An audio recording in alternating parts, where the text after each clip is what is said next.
चलिए आज के वीडियो हम लोग देखते हैं इलास्टिसिटी ऑफ डिमांड, मांग की लोच। देखिए, मांग की लोच को देखने के पहले ये इलास्टिसिटी वर्ड है, इलास्टिसिटी वर्ड, इसको हम लोग देखते हैं। इसका मतलब क्या होता है? इलास्टिसिटी, देखिए लोच, इलास्टिसिटी का मतलब होता है कि वस्तु में घटने बढ़ने की जो है प्रवृत्ति कितनी है। जैसे आप रबड़ जो है, रबड़ को आप खींचते हैं, ठीक है, या दबाव डालते हैं तो वो बढ़ जाता है, और दबाव को जैसे आप हटाते हैं वो पुनः वापस पुरानी स्थिति में आ जाती है। तो अब सवाल है कि जो इलास्टिक है, इलास्टिक होना मतलब वो खींचने या उसको दबाव पड़ने पर उसकी आकृति को बदलना या घटना बढ़ना कह सकते हैं। अब सवाल है कि जो इलास्टिक है ये किन किन बातों पर डिपेंड करता है। ये इलास्टिक मतलब लोच, खिंचाव होना, ये एक तो वस्तु के स्वभाव पर निर्भर करता है, वस्तु का स्वभाव, और दूसरा वस्तु पर जो दबाव डालते हैं, दबाव, दो चीज़ों पर निर्भर करती है। अगर वो इलास्टिक जितना ज़्यादा आप खींचेंगे तो वो उतना ज़्यादा जो है बढ़ेगा, या जैसे छोड़ेंगे वो उतना तेज़ी से घट जाएगा, पुरानी स्थिति में वापस आ जाएगा। कुछ वस्तु जो होते हैं वो अधिक इलास्टिक होते हैं, लोचपूर्ण होते हैं, और कुछ वस्तुएं जो हैं वो उसके विपरीत गुण वाले होते हैं। तो इसी संदर्भ में हम लोग मांग की लोच को देखते हैं, इलास्टिसिटी ऑफ डिमांड को देखते हैं। चलिए देखते हैं इलास्टिसिटी ऑफ डिमांड क्या कहता है। क्योंकि हम लोगों ने देखा था लॉ ऑफ डिमांड,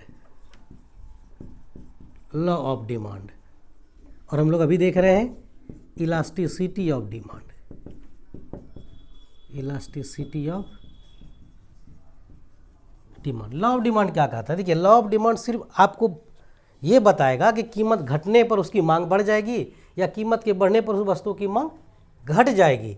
मतलब सिर्फ ये आपको डायरेक्शन बताएगा कि किस तरफ डिमांड जाएगा, प्राइस के घटने से डिमांड किस तरफ जाएगा या प्राइस के बढ़ने से डिमांड किस तरफ जाएगा। तो ये एक तरह का क्वालिटेटिव स्टेटमेंट हो गया, क्वालिटेटिव स्टेटमेंट,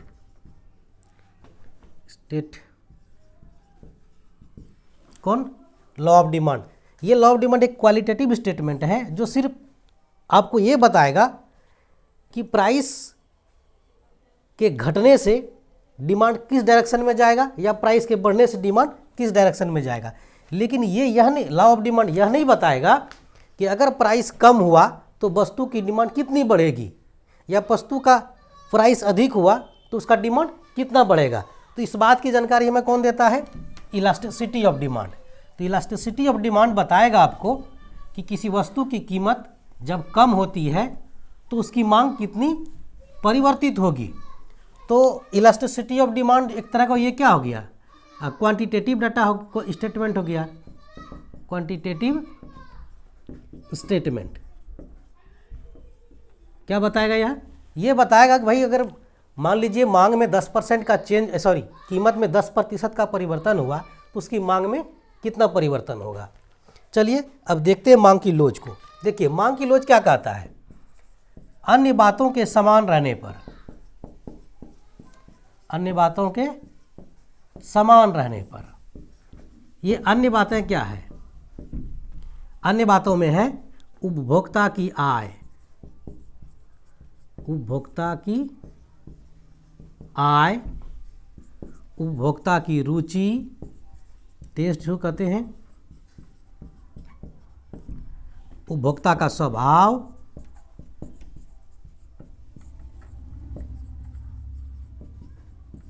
उपभोक्ता का फैशन,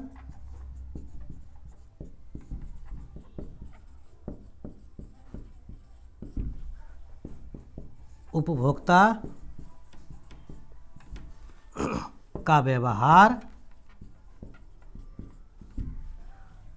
संबंधित या कहिए स्थानापन्न वस्तुओं की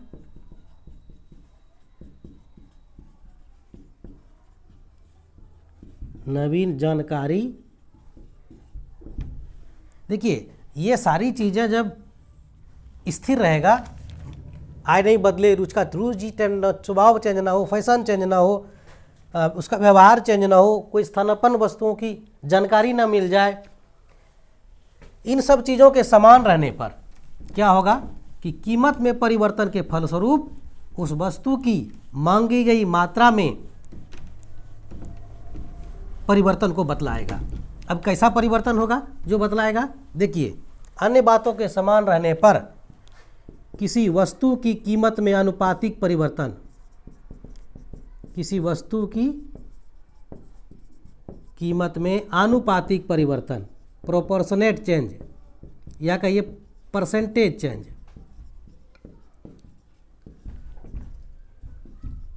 होने से उस वस्तु की मांग की मात्रा में आनुपातिक परिवर्तन को बतलाएगा।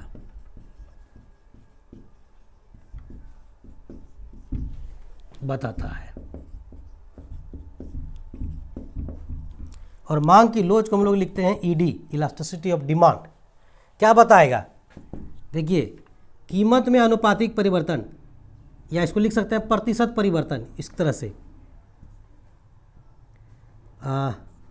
परसेंटेज चेंज इन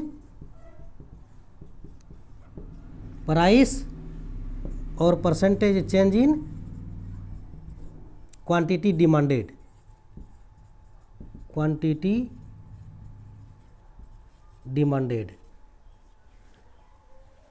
भाई प्राइस में जितना परसेंट चेंज होगा उसकी तुलना में उसका जो क्वांटिटी डिमांड कर रहा है वो कितना बदल रहा है, वो इलास्टिसिटी ऑफ डिमांड होगा। चलिए देखते हैं कितना होगा भाई, या प्रोपोर्शनेट चेंज इन प्राइस और इसको proportionate change in quantity demanded. देखिए कीमत में प्रतिशत परिवर्तन कितना होगा, delta p by p multiply with 100, ये होगा delta Q by q multiply with 100। इसको आगे बढ़ते हैं, 100 कैंसिल हो गया, delta Q by Q divided by delta P by p, delta Q by q into P by delta p. और आगे बढ़िए, तो ये हो जाएगा आपका delta Q by delta P into P by Q. तो ईडी का फॉर्मूला आ गया आपके पास, यही इलास्टिसिटी ऑफ डिमांड है। चलिए अब सवाल है कि जो इलास्टिसिटी ऑफ डिमांड है उसकी डिग्री क्या है, कितने डिग्री है, कहाँ कहाँ वैल्यू, इसका वैल्यू कहाँ कहाँ के बीच कितना कितना आएगा, क्या क्या आएगा, degree of elasticity of demand कितना है। चलिए देखते हैं अब degree of elasticity of demand को। भाई कितने प्रकार के इलास्टिसिटी ऑफ डिमांड होते हैं, इनको देखना होगा। तो हम लोग देखेंगे कि 5 प्रकार के जो है डिग्री ऑफ इलास्टिसिटी होगा। एक होगा 0, less than 1, equal to 1, greater than 1 और इन्फिनिटिव होगा। चलिए इसको देखते हैं। Degree of elasticity of demand, degree of elasticity of demand कितना होगा? देखिए फर्स्ट होगा ईडी 0 होगा सकता है, दूसरा ईडी जो है वो लेस देन 1 हो सकता है, तीसरा ईडी जो है ग्रेटर देन 1 हो सकता है, चौथा ईडी जो है वह आपका इक्वल टू 1 हो सकता है, या ईडी ये इन्फिनिटिव भी हो सकता है। तो ये आप 5 प्रकार की degree of elasticity of demand देखेंगे। तो चलिए सबसे पहले हम लोग देखते हैं कब कहेंगे कि ईडी जो है 1 के बराबर है, इलास्टिसिटी डिमांड ग्रेटर देन 1 है, लेस देन 1 है, या इक्वल टू 1 है, या इन्फिनिटिव है। सबसे फर्स्ट नंबर देखते हैं, जब ईडी जो है इलास्टिसिटी ऑफ डिमांड का जो है 1 से ज़्यादा होगा तब क्या कहेंगे? ग्रेटर देन 1, इसको हम लोग कहेंगे रिलेटिव इलास्टिक डिमांड, सापेक्ष लोचदार मांग। ये कब होगा? देखिए, जब delta Q by Q is greater than delta P by p. देखिए ये क्या कहता है कि जितना कीमत में परिवर्तन होगा, कीमत में अनुपातिक परिवर्तन की तुलना में जब मांग में अनुपातिक परिवर्तन अधिक होता है उसको हम लोग कहते हैं रिलेटिव इलास्टिक डिमांड। इसको हम लोग इस तरह से भी लिख सकते हैं, delta P by P is less than delta Q by q. मतलब जब कीमत में अनुपातिक परिवर्तन की तुलना में उस वस्तु की मांग में अनुपातिक परिवर्तन अधिक हो तो उस कंडीशन में elasticity of demand greater than 1 होगा और रिलेटिव इलास्टिक डिमांड होगा। तो इसका ग्राफ जब होगा, देखिए ग्राफ कैसा होगा इसका, अगर आप इसको प्लॉट करेंगे, ग्राफ बनाएंगे तो इस तरह से होगा, OX क्वांटिटी, Y यहाँ प्राइस को रखते हैं, तो इसका जो डिमांड कर्व होगा इस तरह से होगा, फ्लैटर होगा। देखिए मान लीजिए इस प्राइस पर ये डिमांड है N, प्राइस में इतना चेंज करते हैं, देखिए ये प्राइस में चेंज हुआ डेल्टा P, ये कम हुआ और ये क्वांटिटी बढ़ा तो इसको लिखते हैं डेल्टा Q, ये प्लस में। तो ये जितना चेंज हुआ उसकी तुलना में ये चेंज ज़्यादा है। तो अगर इलास्टिसिटी ऑफ डिमांड 1 से ज़्यादा है तो उसका डिमांड कर्व जो है फ्लैटर होगा। अब कितना फ्लैटर होगा? तो ईडी जितना ही ज़्यादा होगा वो उतना ही ये फ्लैटर होगा। एग्जाम्पल से देखते हैं इसको हम लोग। चलिए इसको एग्जाम्पल से हम लोग दिखाते हैं। भाई रिलेटिव इलास्टिक डिमांड कितना होगा? मान लीजिए एक तरफ प्राइस को लेते हैं, एक्स गुड्स का प्राइस, और यहाँ क्वांटिटी लेते हैं एक्स गुड्स का।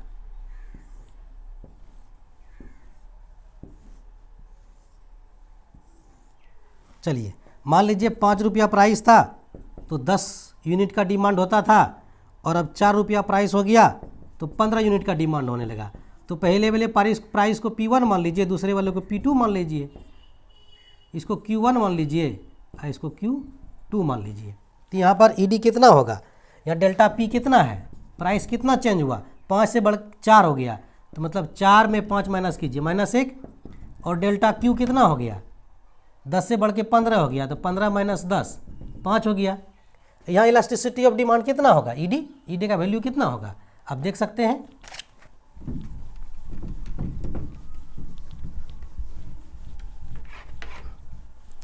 देखिए कितना होगा, क्योंकि ED का फार्मूला आपको पता है, delta Q by Q into delta Q by delta P into P by Q।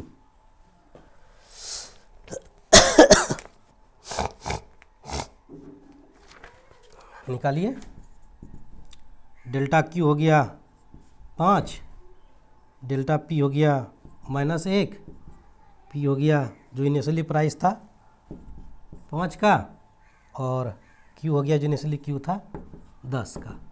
ये होगा -25/10 -2.5। देखिए चूँकि ये क्या होता है कि दोनों अपोजिट डायरेक्शन में चेंज होता है, प्राइस कमता है तो डिमांड बढ़ता है, अगर प्राइस बढ़ता है तो डिमांड कम होता है। तो ये ED जो है हमेशा माइनस में आएगा, इसको इग्नोर कर देना है। तो यह ED आपका कितना हो गया? 2.1। तो ये 1 से ज़्यादा है, तो इसको हम लोग कहेंगे रिलेटिव इलास्टिक डिमांड। चलिए आगे बढ़ते हैं।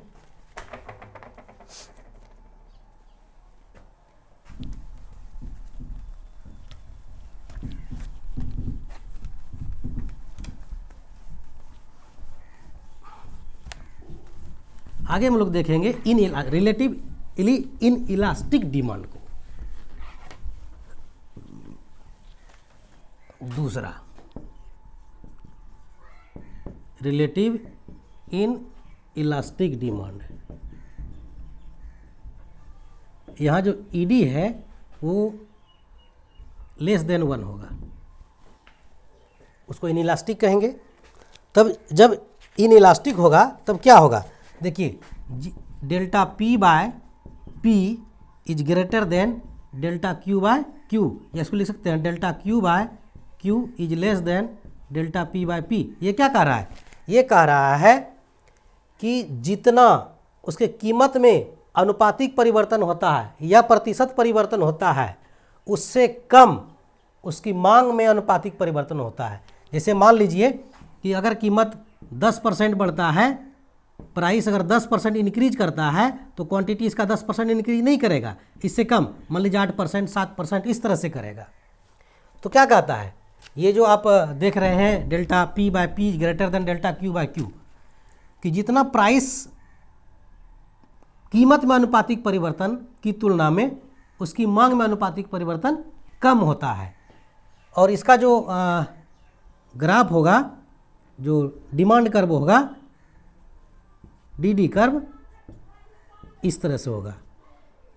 यहाँ प्राइस को रखते हैं पी को और यहाँ क्वांटिटी को, ठीक है। तो इसका जो कर्व होगा वो देखिए कैसे होगा, ये थोड़ा ज़्यादा स्टीपर होगा डीडी। ये देखिए इस प्राइस पर यहाँ से यहाँ ओ से पी तक, या इतना प्राइस पर देखिए इतना डिमांड है, प्राइस कम हो जाए, देखिए प्राइस पी से कम होके मान लीजिए यहाँ आ गया, ओपी से कम होके OP1 हो गया, डिमांड तो बढ़ा, लेकिन ये डेल पी जो है ये जितना है उससे कम ये बढ़ा है डेल्टा क्यू। तो इसका जो डिमांड कर्व होगा वो ज़्यादा स्टीपर होगा इस तरह से। इसको हम लोग एग्जाम्पल में देखते हैं।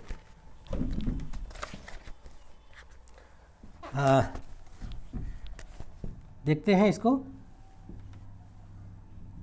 प्राइस को लेते हैं एक्स गुड्स का और क्वांटिटी को लेते हैं एक्स गुड्स का, दोनों का।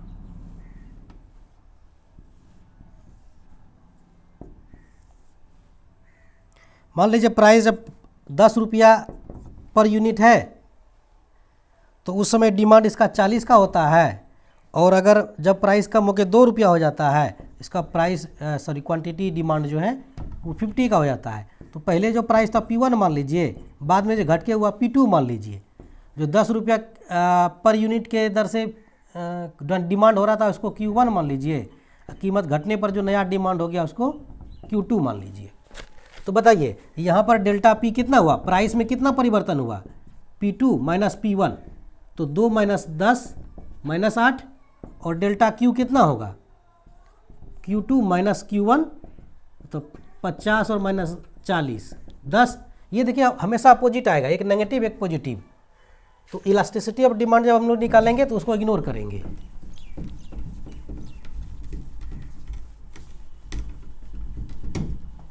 कितना हो जाएगा, देखिए इसको ईडी, अब ये फार्मूला है डेल्टा क्यू बाय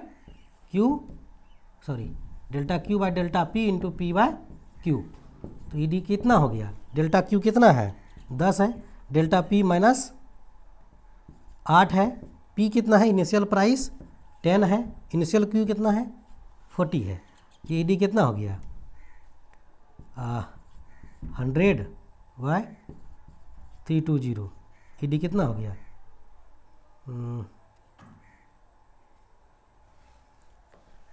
डिवाइड कर सकते हैं 0.0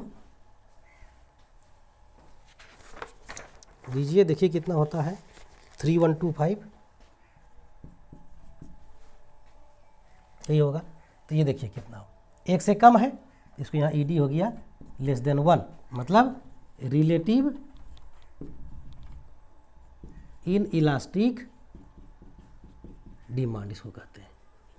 यहाँ क्या हुआ, जितना कीमत में अनुपातिक परिवर्तन हुआ, देखिए कीमत में अनुपातिक परिवर्तन कितना है, डेल्टा पी बाय पी कितना है, ये -8/10, और डेल्टा क्यू बाय क्यू कितना है, देखिए इसको डेल्टा क्यू है 10 और क्यू कितना है 40। ये देखिए पी में जितना परिवर्तन हुआ अब कितना परसेंट परिवर्तन इसमें, इसमें कितना हुआ, इसको 100 कर दीजिए, 10, 80% प्राइस चेंज हुआ। ये देखिए कितना हो गया, 25%। मतलब जब प्राइस में 80% चेंज हुआ, कम हुआ, तो क्वांटिटी कितना बढ़ा, 25% ही बढ़ा। वही कहता है कि जिस अनुपात में कीमत में परिवर्तन होता है उससे कम अनुपात में उसकी मांग में परिवर्तन होता है। ये था रिलेटिव इन इलास्टिक डिमांड। तीसरा चलते हैं, अब हम लोग देखेंगे नेक्स्ट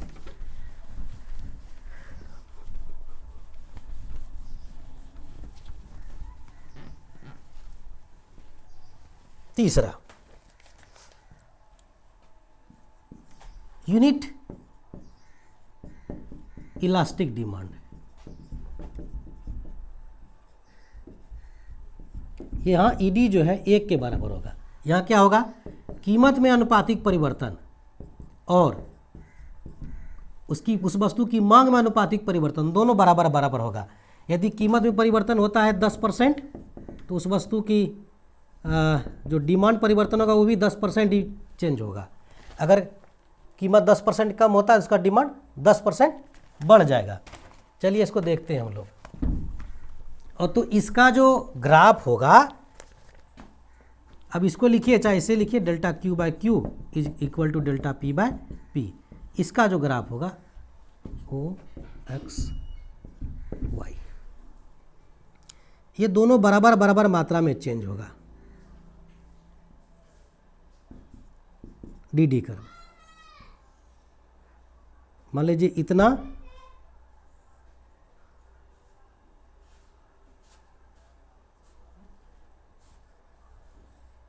जितना ये चेंज होगा उतना ये चेंज होगा। यहाँ देखिए, इसको मिला दीजिए, डी डी कर। ये डेल्टा पी है और ये डेल्टा क्यू है। जितना ये चेंज हुआ उतना ये चेंज हुआ, क्योंकि ये माइनस में होगा, ये प्लस में होगा। मतलब जितना उस वस्तु की कीमत जितना प्रतिशत कम होगा उतना प्रतिशत उस वस्तु का डिमांड बढ़ जाएगा। इसको अब देखिए, एक एग्जांपल से देखते हैं हम लोग।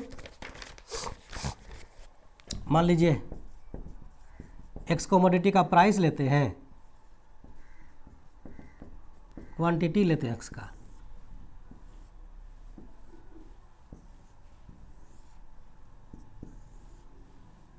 मान लीजिए 10 रुपया प्राइस था, तो उसका 100 यूनिट का डिमांड होता था, और कीमत घट के मान लीजिए कीमत बढ़ के 15 रुपया हो गया, तो 50 यूनिट का डिमांड होने लगा। यहाँ पर ईडी देखिए कितना होगा, चूँकि डेल्टा पी कितना है, इसको P1 मान लीजिए, इसको P2 मान लीजिए, तो 15 माइनस 10 5 का। डेल्टा क्यू कितना है, 50 माइनस 100 माइनस 50 का। तो कीमत में अनुपातिक परिवर्तन कितना है, तो कैसे निकालेंगे कीमत में अनुपातिक परिवर्तन, डेल्टा पी बाय पी। तो डेल्टा पी 5 है, पी कितना था 10 है, और क्वांटिटी में अनुपातिक परिवर्तन डेल्टा क्यू बाय क्यू, ये हो गया माइनस 50 इनिशियल जितना था, ये भी 5 बाय 10 हो गया, एक नेगेटिव में एक पॉजिटिव में। अगर इसका आप ईडी निकालते हैं तो फार्मूला आप जानते हैं, delta Q by Q divide by delta P by P. कितना हो गया, डेल्टा क्यू बाय क्यू कितना है, -5/10, और ये भी है 5/10। चूँकि नेगेटिव साइन को हम लोग इग्नोर करते हैं, तो ईडी कितना हो गया, इक्वल टू 1। इसको हम लोग कहते हैं यूनिट इलास्टिक डिमांड।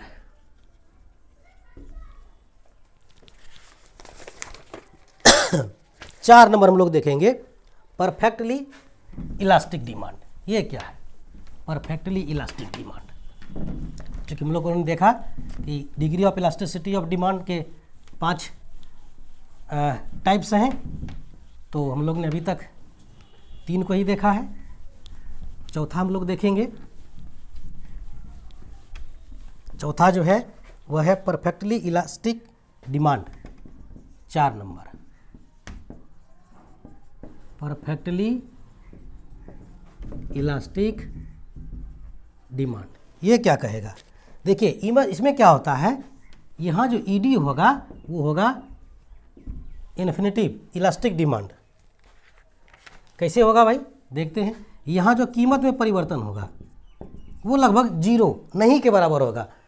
जैसे मान लीजिए 10 रुपया कीमत है तो 100 डिमांड हो रहा है, अब कीमत का 9.99 हो जाए, 1 पैसा कम हो जाए, 100 डिमांड इसका बढ़ जाए, ये 140 हो जाए,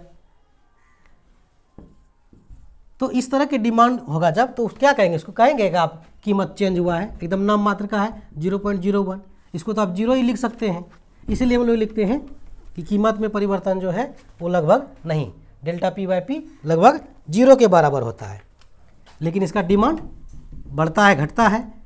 तो इस तरह का जो इसका जो ग्राफ होगा, डिमांड कर्व होगा, वो होगा एक्स एक्सिस के हॉरिजॉन्टल, प्राइस और यहाँ क्वांटिटी कितना। तो इस कंडीशन में जो होगा डिमांड कर्व जो होगा डी वो इस तरह होगा। यहाँ इलास्टिसिटी ऑफ डिमांड जो होगा वो इन्फिनिटिव होगा। भाई कैसे, क्यों, इस तरह कैसे होगा, चलिए देखते हैं। इसको हम लोग एक एग्जांपल लेके देखते हैं। मान लीजिए यहाँ प्राइस लेते हैं एक्स गुड्स का और यहाँ डिमांड लेते हैं क्वांटिटी को।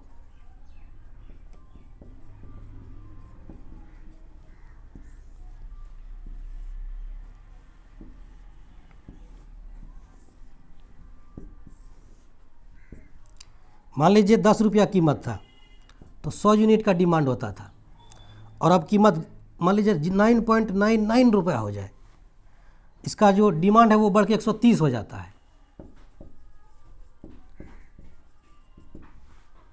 तो यहाँ डेल्टा पी क्या लिखेंगे आप भाई, 9.99 माइनस 10 0.01, इसको तो आप जीरो लिख सकते हैं।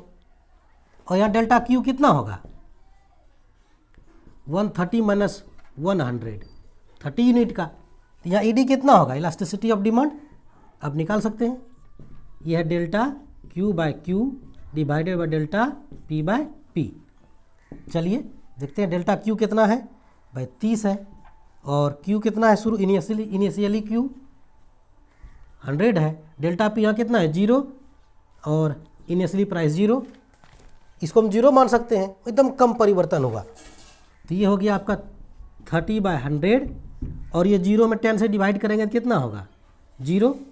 अब सवाल है कि ये 30/100 है, किसी भी डिजिट में आप 0 से जब डिवाइड करें तो मान कितना होता है इन्फिनिटिव, 4/0 इन्फिनिटिव, 5/0 इन्फिनिटिव, तो 30 इतना बाय 0 ये भी तो इन्फिनिटिव होगा। ये हो गया आपका ईडी इन्फिनिटिव। मतलब अब क्या देखें आप कि जब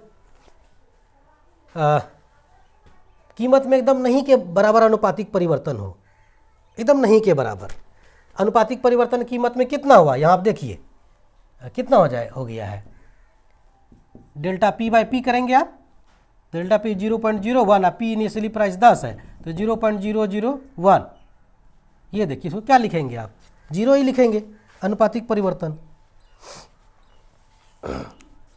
और लास्ट जो है वो 5वां होगा परफेक्टली इन इलास्टिक डिमांड। वो कब होगा परफेक्टली इन इलास्टिक डिमांड, इसमें क्या होगा, इसमें देखिए कीमत परिवर्तन होगा लेकिन जो उस वस्तु का डिमांड है वो एकदम चेंज नहीं होगा, पूर्व की तरह ही रहेगा। उसको उस कंडीशन में जो ईडी होगा वह हो जाएगा आपका 0। क्या होगा 5 नंबर, ये होगा आपका perfectly in elastic demand, perfectly in elastic demand. यहाँ ईडी कितना होगा 0 होगा, क्यों, क्योंकि यह प्राइस तो चेंज करेगा, प्राइस जो है कीमत में अनुपातिक परिवर्तन तो होगा, लेकिन उस वस्तु की जो मांग की मात्रा है उसमें अनुपातिक परिवर्तन नहीं होगा। यहाँ डेल्टा क्यू बाय क्यू 0 होगा, और इस कंडीशन में जो डिमांड कर्व है वो इस शेप का होगा। यहाँ प्राइस को लेते हैं और यहाँ क्वांटिटी को, इस कंडीशन में जो डिमांड कर्व होगा वो एकदम जस्ट वाई एक्सिस के एकदम पैरेलल में होगा। ये होगा डिमांड कर्व एन डी। इस तरह से यहाँ क्या होगा, आप कीमत कितनों बढ़ाइए उसका डिमांड चेंज, इतना प्राइस पर भी इतना ही डिमांड है, कीमत बढ़ गया मान लीजिए P1 यहाँ हो गया तो भी डिमांड इतना ही है। मतलब कीमत परिवर्तन का उस वस्तु के मांग पर कोई प्रभाव नहीं पड़ता है। इसको हम लोग एक एग्जाम्पल से देखते हैं। एक्स गुड्स की प्राइस लेते हैं, यहाँ क्वांटिटी को लेते हैं एक्स गुड्स का।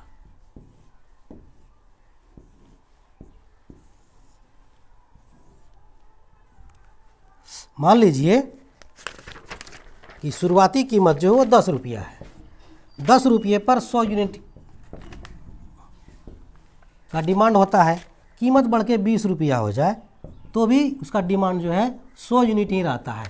तो इस कंडीशन में ईडी कितना होगा, देखिए यहाँ पहले निकालते हैं हम लोग डेल्टा पी। डेल्टा पी कितना है, कीमत में कितना परिवर्तन हुआ है, 20 में 10 माइनस करेंगे तो 10 का, ठीक है। डेल्टा क्यू कितना हुआ, 100 पहले भी था और अभी भी 100 है, 0। यहाँ देखिए कीमत में अनुपातिक परिवर्तन कितना है, 10/10, लगभग 1% का, सॉरी 1, या कहें कि आप 100% का कह सकते हैं, परसेंट में इसको चेंज करेंगे तो 100 हो जाएगा। लेकिन डेल्टा क्यू बाई क्यू कितना है, डेल्टा क्यू तो 0 है, 0 नेचुरली डिमांड अब मल्टीप्लाई विथ 100, ये तो 0% हुआ। मतलब प्राइस चेंज हुआ लेकिन उसका डिमांड जो है जरा सा भी नहीं चेंज हुआ, हिला भी नहीं। इस कंडीशन में जो ईडी होगा वह होगा आपका 0। उसको कहेंगे हम लोग परफेक्टली इन इलास्टिक डिमांड। देखते हैं यहाँ ईडी कितना होगा, ये क्या होता है आपका delta Q by Q divided by delta P by P. तो ईडी कितना हो गया, डेल्टा क्यू बाय क्यू कितना है आपका, देखिए डेल्टा क्यू 0 है और क्यू जो है इनिशियली 100 है, और फिर ये डेल्टा पी कितना है 10 है और पी भी 10 है। तो ये ईडी कितना हो गया 0 हो गया, 0 बाय ये 1 हुआ, 0 में किसी भी डिजिट से अगर आप भाग देंगे तो कितना होगा 0 होगा। तो इसको हम लोग कहते हैं perfectly in elastic demand, perfectly in elastic demand. चलिए थैंक यू, आज की वीडियो में यहीं तक रखते हैं। अगले वीडियो हम लोग देखेंगे वह इलास्टिसिटी ऑफ डिमांड को किस तरह से मेजरमेंट करेंगे। Thank you.